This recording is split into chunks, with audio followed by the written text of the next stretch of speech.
He's not coming to the wedding. I don't want that dirty old man embarrassing us in front of my family. I overheard those words through the kitchen door at my son's engagement party in Vancouver. My future daughter-in-law, speaking to her mother like I was already dead. What she didn't know was that I owned the building where she was planning to erase me from my own son's life. Every chandelier, every marble tile, every inch of the Harbor Grand Hotel, where 200 guests were now celebrating. I put down my coffee, straightened my worn flannel shirt, and decided my late wife Margaret deserved better than silence. Drop a comment if you've ever been dismissed by someone who didn't know your worth. I read every single story you share. This is how 40 years of quiet building became the most satisfying evening of family truth I've ever witnessed. Saturday evening at the Harbor Grand Hotel. The Windsor Ballroom. Crystal chandeliers imported from Austria. Floor-to-ceiling windows overlooking Cole Harbor. White roses everywhere. Because my future daughter-in-law, Victoria, insisted roses were the only acceptable flower for sophisticated events. I should have known something was wrong when my son David seated me at table 14.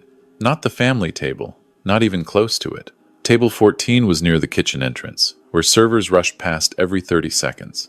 Dad, I'm sorry about the seating. David looked uncomfortable, tugging at his expensive tie. Victoria's parents wanted the head table for immediate family only, and with the numbers, immediate family. I'd raised this boy alone for 15 years after his mother passed the first time. Colon cancer when David was 12. I'd worked double shifts, built my carpentry business from nothing, put him through UBC, watched him become a lawyer. Now I wasn't immediate family. It's fine, son. I understand. Mr. Campbell. Victoria appeared beside us, her $8,000 Vera Wang dress catching the light. 29 years old, senior associate at her father's law firm, and she'd never once called me Dad or even Harold. Always Mr. Campbell. Victoria. I nodded politely. She looked at my flannel shirt, my clean but clearly worn khakis, my work boots that I'd polished but couldn't hide their age. Her smile was ice wrapped in silk. I see you dressed. Comfortably. I dressed like myself. Of course you did. She turned to David. Darling, my parents want photos before dinner. Professional ones, family photos. The emphasis on family wasn't subtle. David squeezed my shoulder. I'll find you later, Dad. I watched my son walk away with the woman who was systematically removing me from his life. 8 months ago, I'd buried my second wife, Margaret, after her 18-month battle with pancreatic cancer. 8 months of grief. And Victoria had used every single day to convince David that his father was unstable, struggling, unable to cope. The truth was simpler and sadder. I reminded her that David came from working people, and Victoria Chen Morrison didn't want working people in her carefully curated life. I found table 14, 3 elderly aunts from Victoria's side, who immediately looked at my clothes with barely concealed horror. A distant cousin, who spent the entire evening on his phone, and an empty chair that might as well have had unwanted written on it. You must be David's father. One of the aunts, Patricia, leaned forward. Victoria mentioned you were in construction? Carpentry. 40 years. How? Quaint. She exchanged glances with the others. I suppose someone has to build things. I didn't respond. Margaret would have had a sharp word ready. Margaret always knew exactly what to say to people who mistook wealth for worth. But Margaret was gone, and I was tired. Dinner was served. Filet mignon for everyone else. Chicken for table 14. Victoria had personally approved the menu, and apparently the back tables deserved something more economical. Halfway through the meal, I saw Victoria's mother, Helen Morrison, approaching. Designer dress, diamonds at her throat, the kind of smile that made you check your wallet. Mr. Campbell. She didn't sit, just stood over me like I was a servant. We need to discuss something privately. Ma'am? Not here. The garden terrace. I followed her outside, past the windows where I could see David laughing with Victoria's father, completely unaware that his bride's family was about to gut his father like a fish. The terrace overlooked the harbor. $1 million view that I knew intimately. I'd helped design the renovation of this hotel 15 years ago, back when it was a failing property nobody wanted. Helen Morrison turned to face me. Let me be direct, Mr. Campbell. My daughter is marrying your son despite considerable reservations on our part. Reservations. David is a talented lawyer, but he comes with baggage. Me. You're a widower, living in a rental apartment in East Vancouver. You drive a truck older than my daughter. You work with your hands for whatever money people are willing to pay you. She paused, letting each word land. Victoria has a certain image to maintain. A father-in-law who shows up to events dressed like a handyman is not part of that image. I said nothing. Margaret's voice in my head. Let them talk, Harold.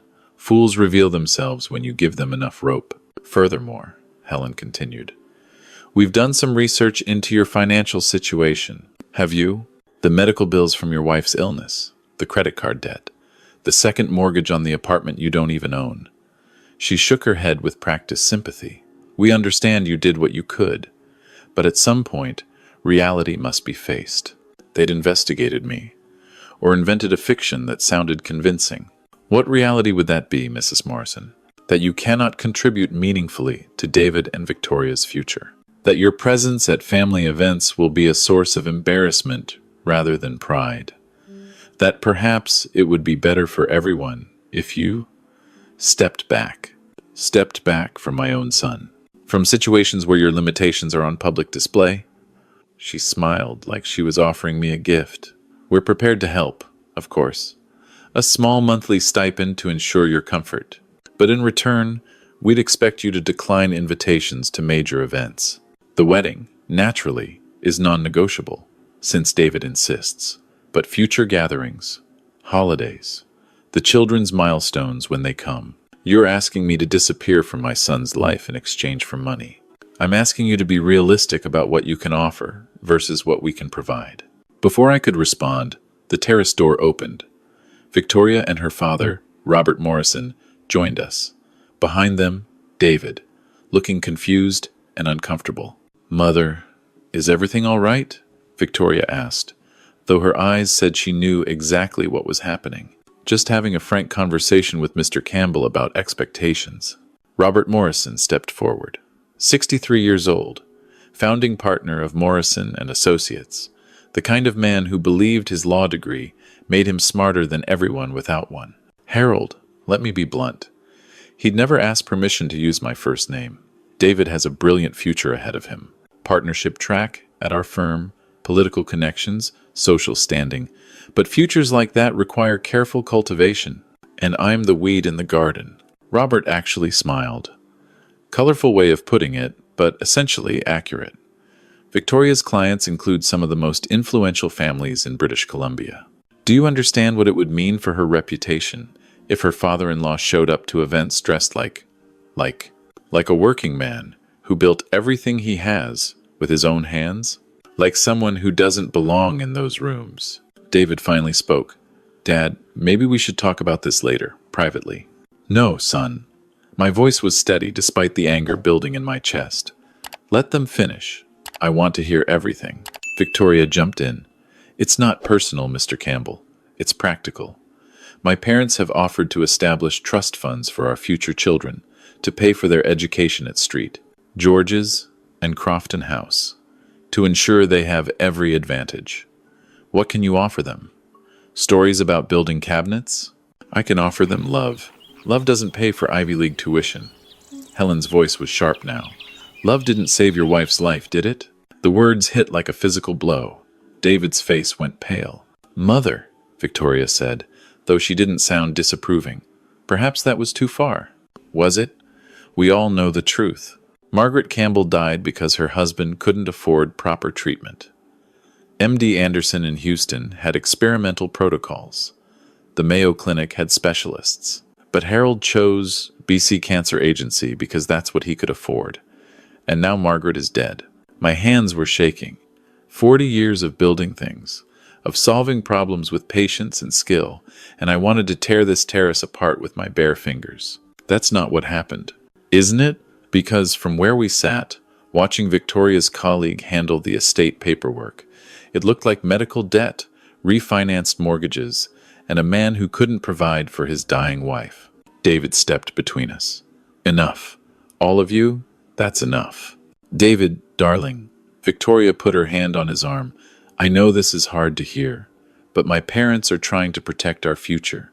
Your father is a lovely man, but he's limited. Financially, socially, professionally. At some point, you have to decide whether sentiment or success matters more. I looked at my son, 34 years old.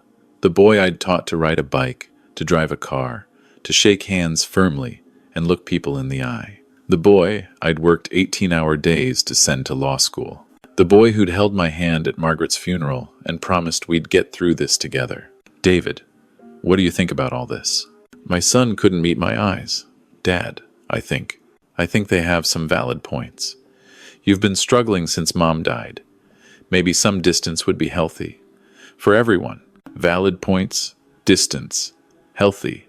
My own son, choosing these strangers over 40 years of sacrifice. I see.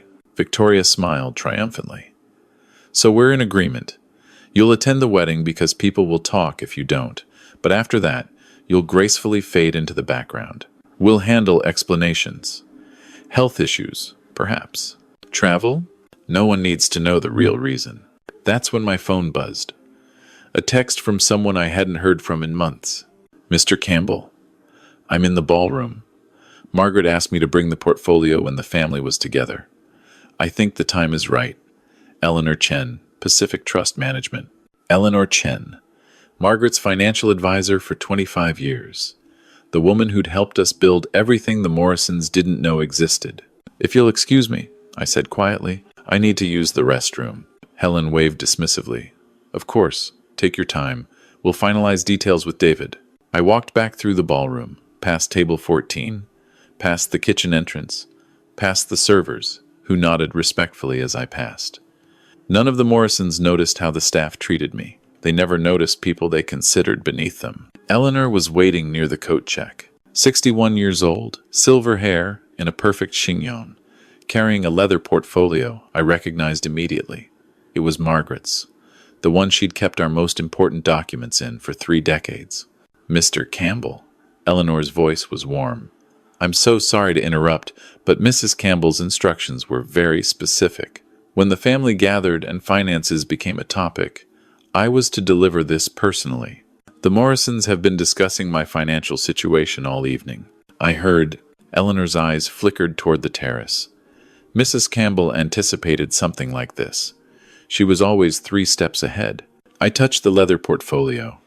Margaret's handwriting on the label, for Harold, when the truth matters. She wrote this before she died? She organized everything in her final weeks. She wanted to make sure you were protected after she was gone, protected from people who might try to take advantage of your grief. We walked together back through the ballroom. I was aware of the Morrisons returning from the terrace, Victoria adjusting her dress, Helen whispering something to Robert. They didn't notice Eleanor at all. Another invisible person beneath their notice. David saw me approaching with a stranger and frowned. Dad? Who is this? This is Eleanor Chen. She manages some financial matters for me. Victoria's perfectly shaped eyebrow rose. You have a financial manager? For what, exactly? Eleanor smiled politely. Mrs. Campbell asked me to share some information with the family when the time was right. I believe the time is right. Helen Morrison laughed. This is absurd. We were just discussing Mr. Campbell's financial difficulties. What could you possibly have to share? Quite a lot, actually. Eleanor opened the portfolio. Perhaps we should find a more private setting. Whatever you have to say can be said here. Robert crossed his arms. We have nothing to hide. Very well. Eleanor pulled out the first document. Mr. Campbell, Mrs. Campbell, left specific instructions about disclosure. Do I have your permission to proceed? I looked at David. My son, who just agreed to exile me from his life for the approval of his in-laws. Proceed. Eleanor addressed the group, her voice carrying just enough to draw attention from nearby tables. I've managed the Campbell family's financial affairs for 25 years. When Mrs. Campbell passed, she left detailed instructions about sharing certain information in specific circumstances. Victoria was scrolling through her phone, barely paying attention. I'm sure this is all very touching, but we have guests to attend to. The Campbell family's current net worth is approximately $47 million. Victoria's phone slipped from her fingers. I'm sorry, Helen said slowly. What did you say? 47 million. Conservative estimate. Eleanor spread documents across the nearest table. Campbell Construction Limited, founded 1983. Current annual revenue, 23 million. Employees, 312. Major contracts include the Vancouver Convention Center renovation, the new St. Paul's Hospital wing, and the UBC Engineering building expansion. Robert Morrison was staring at the papers like they were written in an alien language. That's impossible. He builds cabinets. Mr. Campbell oversees one of the largest construction firms in British Columbia.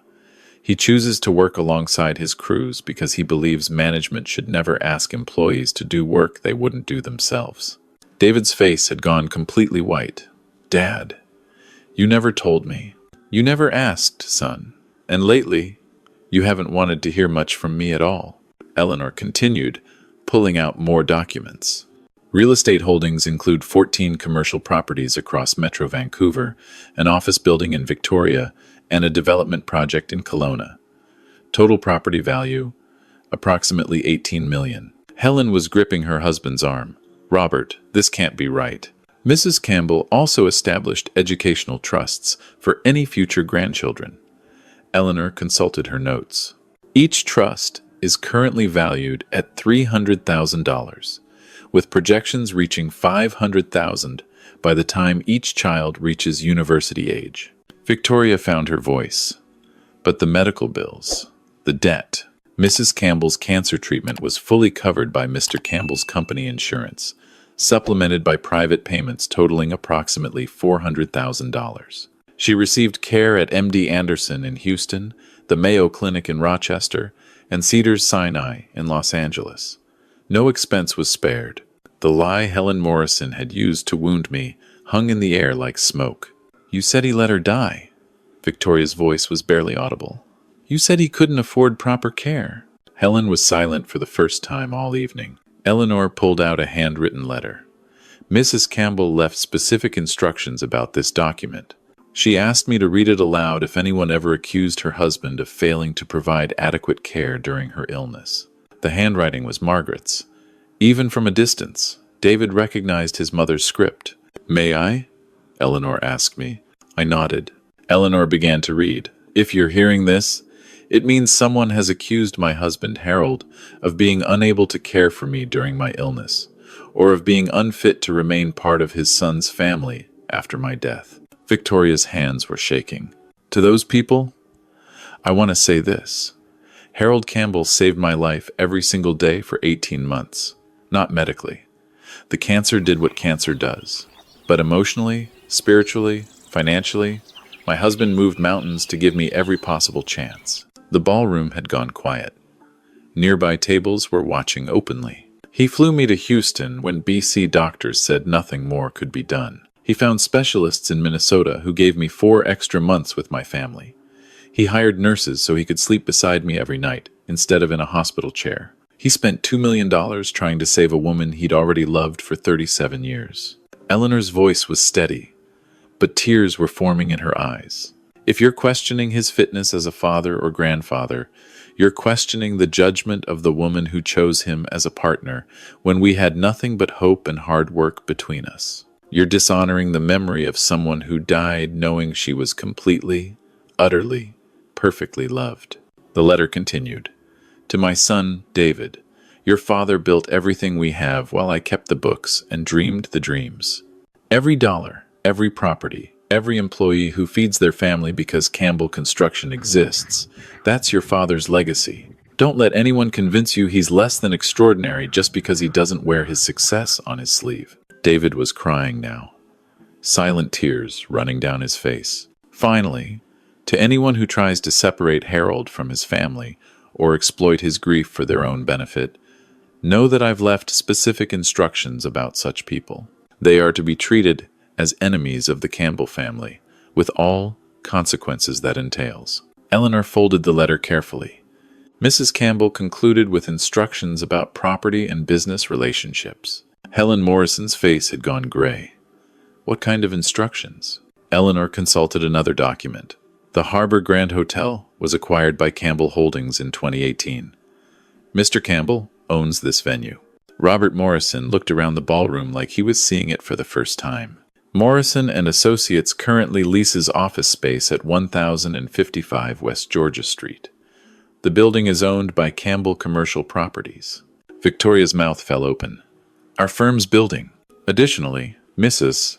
Campbell documented that the Morrison family has run up significant charges at Campbell-owned restaurants and venues over the past several years. Approximately $68,000 in comped meals and services, courtesy of Mr. Campbell's standing instructions to treat his son's future in-laws as family. $68,000. Years of fancy dinners they'd never paid for, boasting about their connections while eating at the tables of the man they'd just called a failure. Robert found his voice. Harold, we had no idea. Of course you didn't, because you never asked. You never looked past the flannel shirt and the work boots. You saw what you wanted to see. Helen was clutching her pearls, literally clutching them. We were trying to protect Victoria's future. You were trying to erase me. There's a difference. The room was completely silent now. Every guest at every table was watching the Morrison family implode. David stepped forward. Dad, I'm so sorry. I should have defended you. I should have seen through their manipulation. Instead, I let them convince me that you were struggling, that you needed to step back, that your old man was a burden. I don't know how to apologize for that. You start by being honest about who you want to be, son. A man who values character, or a man who values appearances. Victoria was still staring at the documents, doing rapid calculations in her head, her legal training taking over from her shock. This changes things, she said slowly. Obviously, this changes things. Does it? Mr. Campbell, Harold, I clearly misjudged the situation entirely. My parents and I, we made assumptions based on incomplete information. If we'd known about your actual circumstances, you would have treated me differently. Well, yes, naturally. And that's exactly the problem, Victoria. I really looked at her for the first time. You didn't disrespect me because you thought I was poor. You disrespected me because you thought I couldn't fight back. The money doesn't change who you are. It just reveals it. Eleanor cleared her throat. Mr. Campbell, there's one more matter. Mrs. Campbell left instructions about the wedding. Victoria's face went pale. The wedding? Mrs. Campbell anticipated that her husband might be marginalized during wedding planning and celebrations. She asked me to remind the family that Campbell Holdings has certain contractual arrangements with this venue and several others in the Morrison social circle.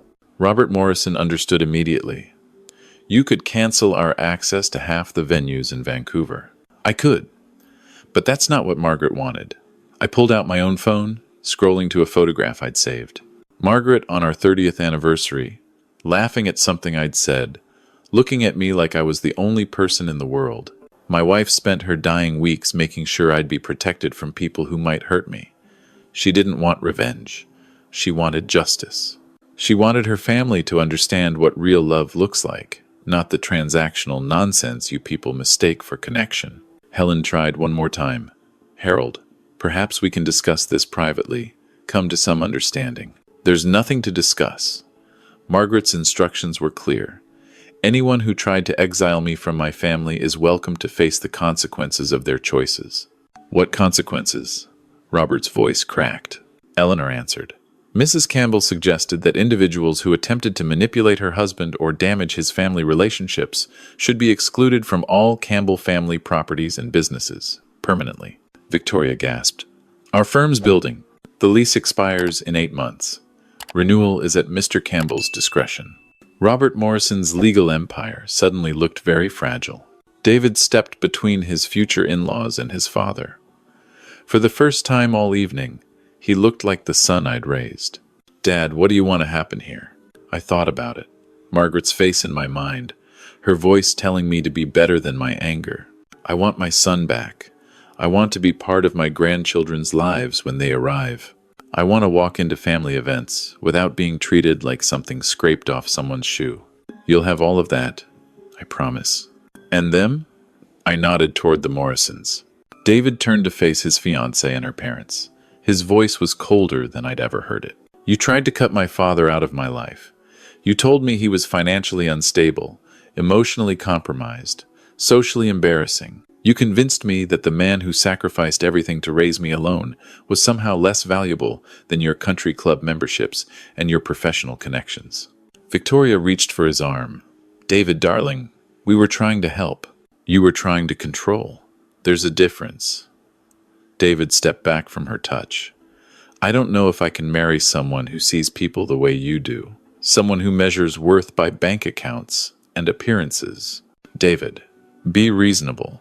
Robert's voice was commanding, the tone he probably used in courtrooms. You're throwing away your career, your future. I'm choosing my family, something you clearly don't understand. The ballroom erupted in murmured conversations. 200 guests witnessing the Morrison family's carefully constructed image crumbling in real time. Victoria tried one more approach. Mr. Campbell, Harold, I apologize. Sincerely. We made terrible assumptions and treated you unfairly. But David and I love each other. Surely that matters more than one evening's mistakes. I looked at my future daughter-in-law. Truly looked at her. 29 years of learning that money equaled worth, that status determined value, that people like me were obstacles rather than family. Victoria, love is how you treat people when you think no one's watching. When you thought I was powerless, you tried to erase me from my son's life. That's not one evening's mistake. That's who you are. I can change. Maybe. But that's David's decision, not mine. David took a deep breath. Victoria, I need time. This isn't something I can process tonight. Maybe not for weeks. Helen Morrison finally snapped. David, don't be ridiculous. You're a junior associate at our firm. Your entire career depends on this marriage. Then maybe I need a different career. The words hung in the air.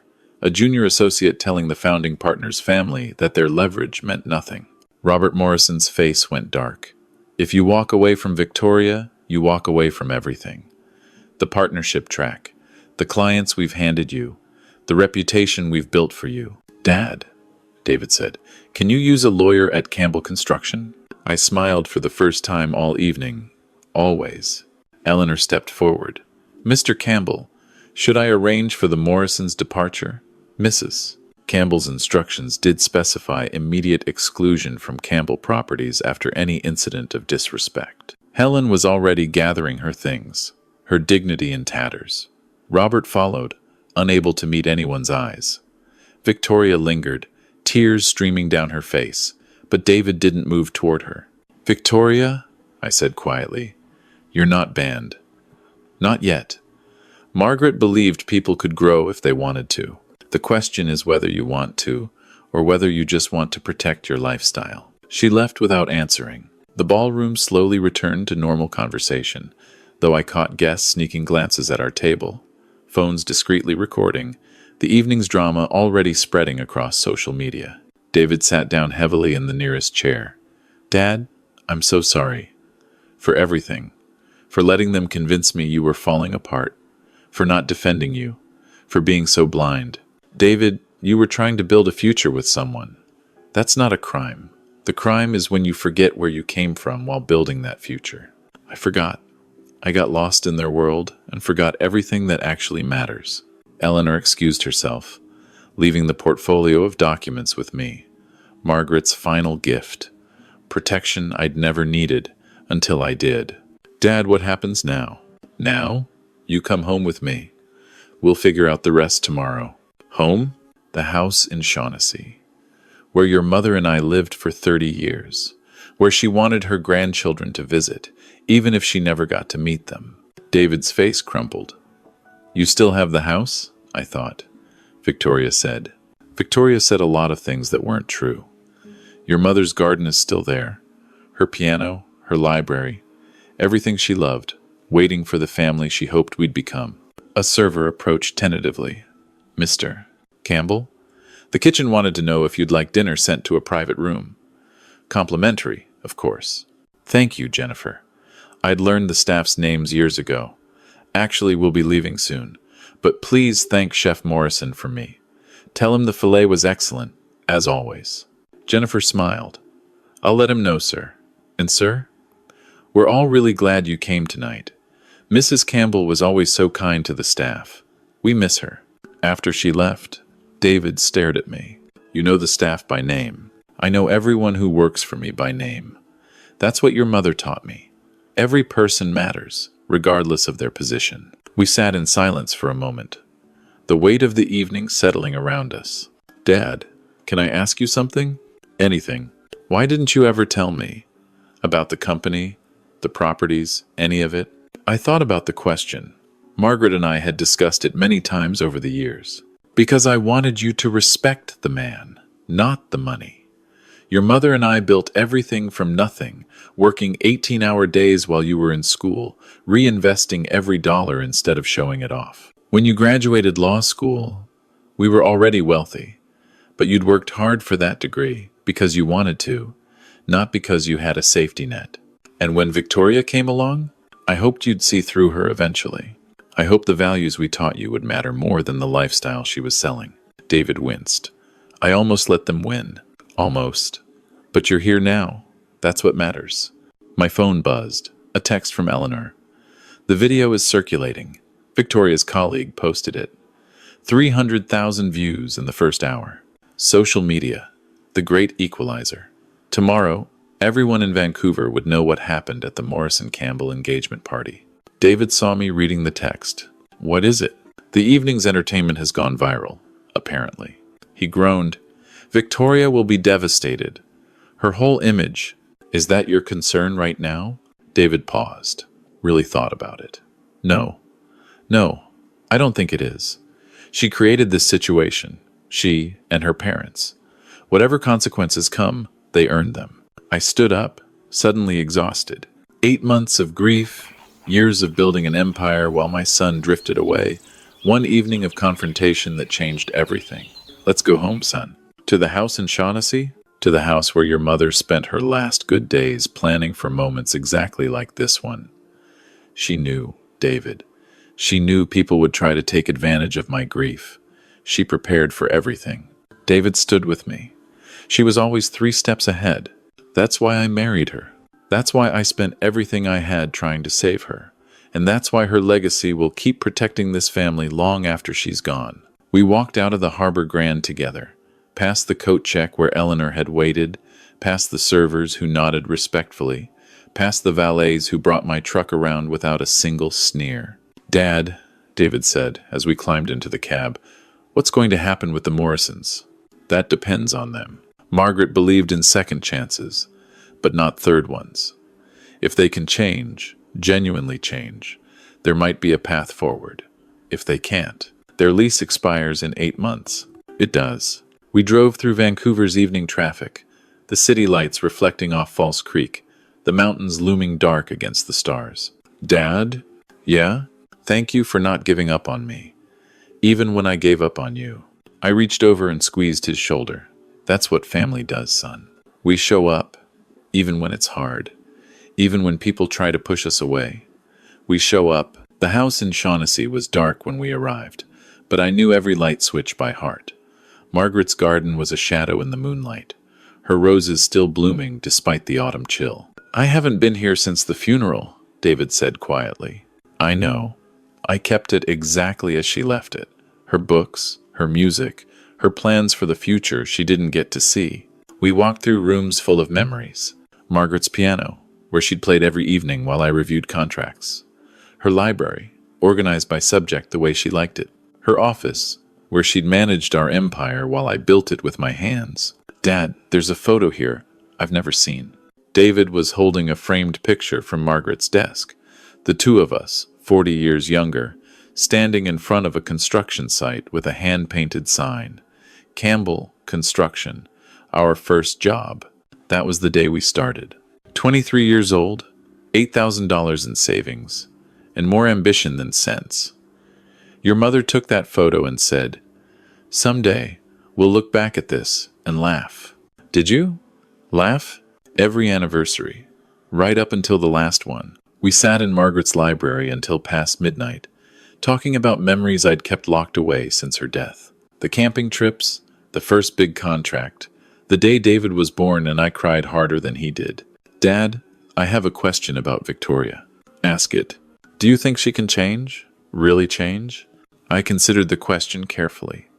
I think she's been taught her whole life that worth equals wealth. That lesson doesn't disappear overnight, but people can grow if they want to.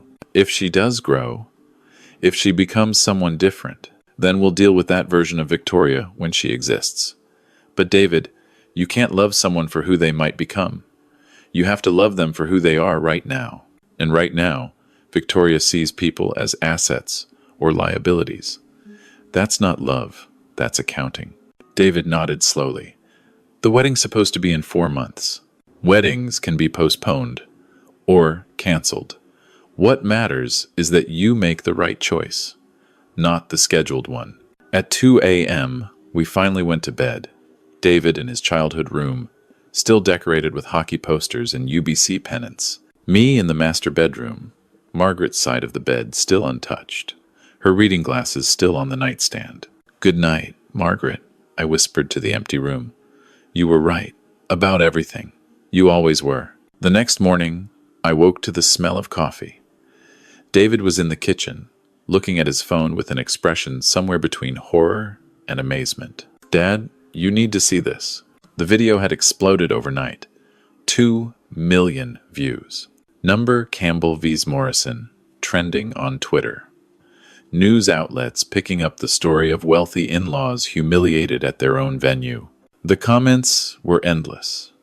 Stories of family betrayal, of being judged by appearance, of secret successes and public vindication. Every person who'd ever been underestimated finding catharsis in my confrontation with the Morrisons. Victoria's posted an apology, David said. I read it. Carefully worded, probably lawyer approved. Regret for assumptions made. Commitment to growth. Request for privacy during this difficult time. What do you think? David asked. I think she's apologizing for getting caught, not for what she did. That's what I thought, too. My phone rang. Eleanor Chen. Mr. Campbell, I'm sorry to bother you so early, but we have a situation. Robert Morrison is requesting a meeting. He says it's urgent, regarding the firm's lease. I looked at David. 8 months of lease remaining, an entire law firm's future hanging on my decision. Tell him I'll meet with him next week. Let him sit with the uncertainty for a while. Yes, sir. And Mr. Campbell? Mrs. Campbell would be proud of how you handled last night. I hope so, Eleanor. I really hope so. After I hung up, David handed me a cup of coffee. Strong and black, exactly how Margaret used to make it. Dad, what happens next? I looked around Margaret's kitchen, at the life we'd built together, at the son who'd finally come home. Next, we go to the construction site. 300 people counting on us to show up and lead. Then lunch at that Vietnamese place your mother loved on Commercial Drive. Then maybe, if you're up for it, we start planning what kind of lawyer you want to be now that you're not chasing partnership at Morrison's firm. That sounds good? David smiled. Really smiled. For the first time in months. That sounds really good. Share this, if you've ever been judged by your appearance instead of your character. And tell me in the comments, what's the most important lesson you've learned about family?